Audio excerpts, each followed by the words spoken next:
मोमो भयो नि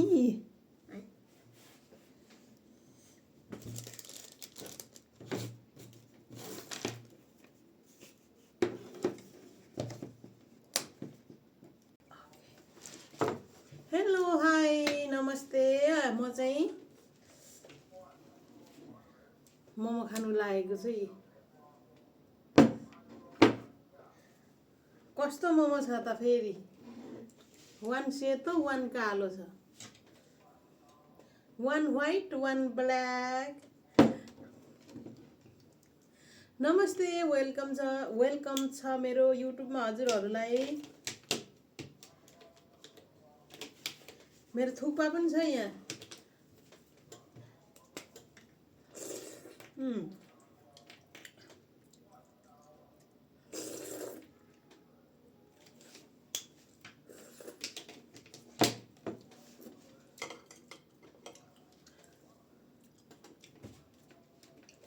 यहाँ नखेल न भनेको के गर्नु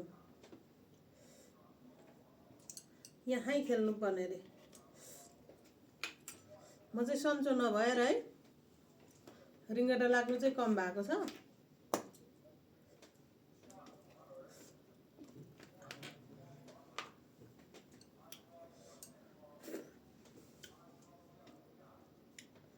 खाए ल बोल्नु पनि अल्छी लाग्ने छ म त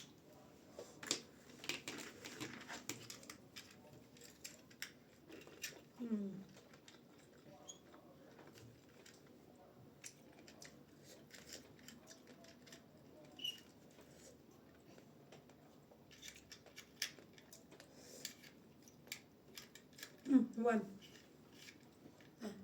कोकाई अलिक ठुलो खाङ गर न अनि योसँग भए पो त नि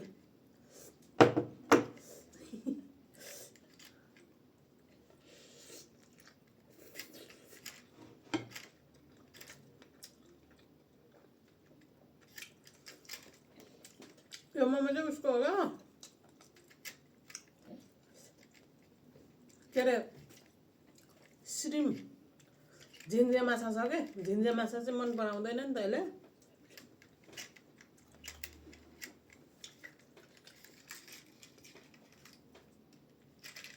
अनि नखाने रे म एक्लै खाइदिन्छु कालो मोमो खाए ल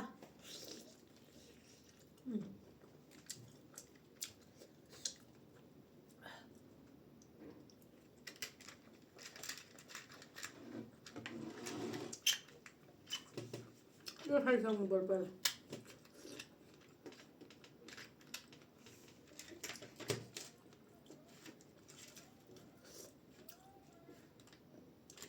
रिङ्गटा चलेर त बोल्नु मन पनि नलाग्ने त्यस्तो छु है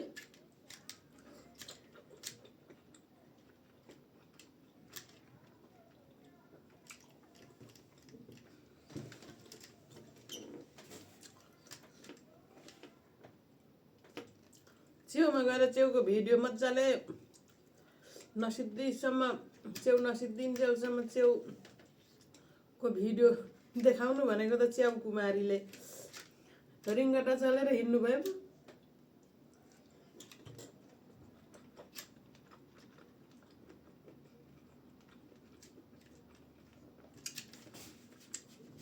घरमा चाहिँ ठिकै हुने क्या यस्तो बसिराख्दा चाहिँ केही नहुने अनि सन्चोहरू भएछु भनेर निस्केर हिँड्छु पर्तिर कहाँ पुगेपछि त घुमेर है छिटो हिँड्नु पनि नहुने बिस्तारै हिँडिराख्नु पर्ने कस्तो खोर्सानी खानु मन लाग्यो खानु कि नखानु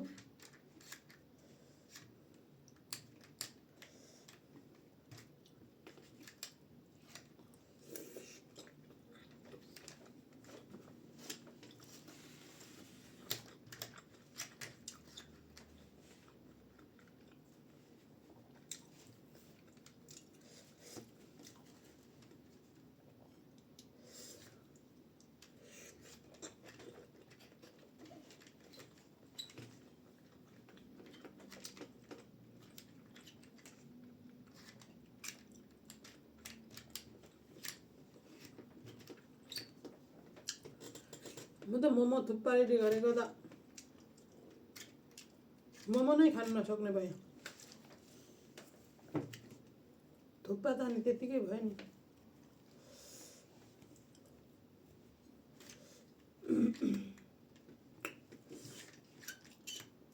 ब्ल्याक मोमो है।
सन्चो छैन नि त अन्त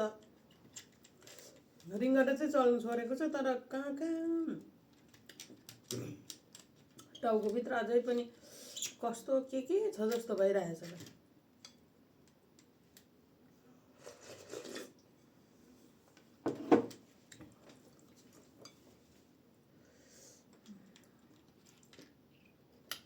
जिउहरू अन्त कहीँ नदुख्ने के खालि यहाँ यता उँभो हो अनि यता भित्र कता यो टाउको भित्रै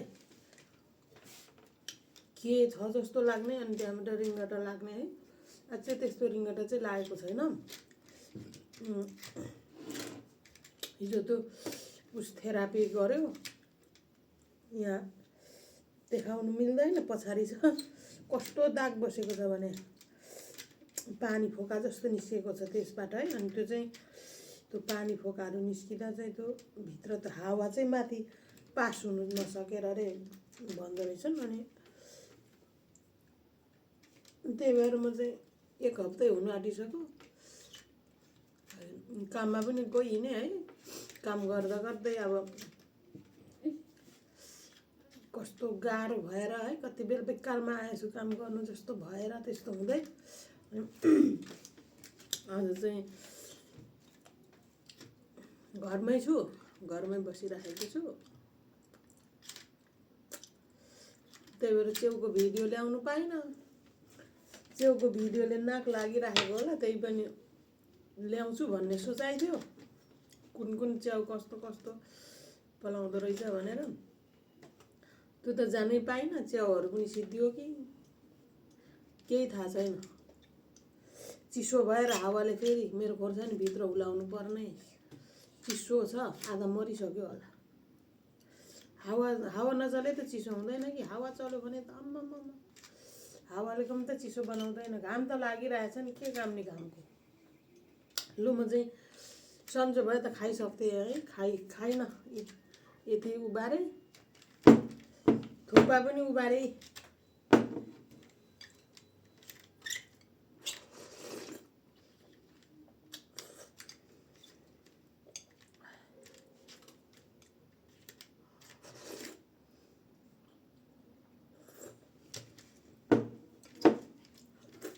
दुईटै खाइसकिन है। ल यति नै। स्वाद पनि थाहा छैन मिठो कि नमिठो।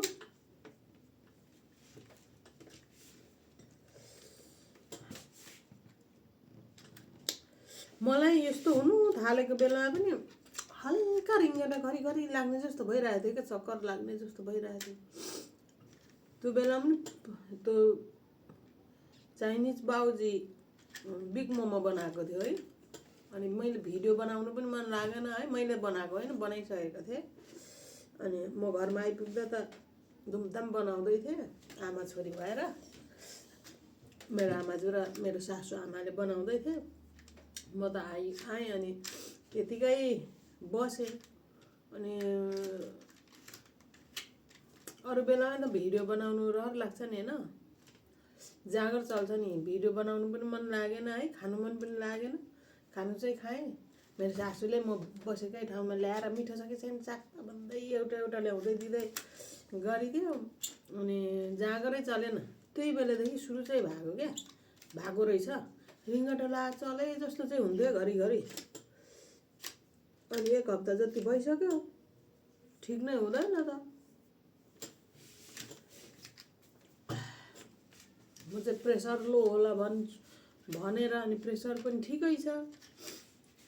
अनि ज्वरो आएको रहेछ भने त्यहाँबाट भित्री ज्वरो थाहै छैन कि मलाई चाहिँ। अनि त्यस्तै भएर बाँचिराखेको छु। ल यति नै, खाइसकिनँ है, 5वटा खाइसकिनँ। 3टा कालो 2टा सेतो खाइसकिनँ। यति पनि सर्न स्वादै थाहा नपाई खाइराखेको छु। अलिकति थुक्पा पनि खाएँ। ल खाँदिनँ, ल यति नै, खानै मन लागेन। By by. बोल्नै मन छैन।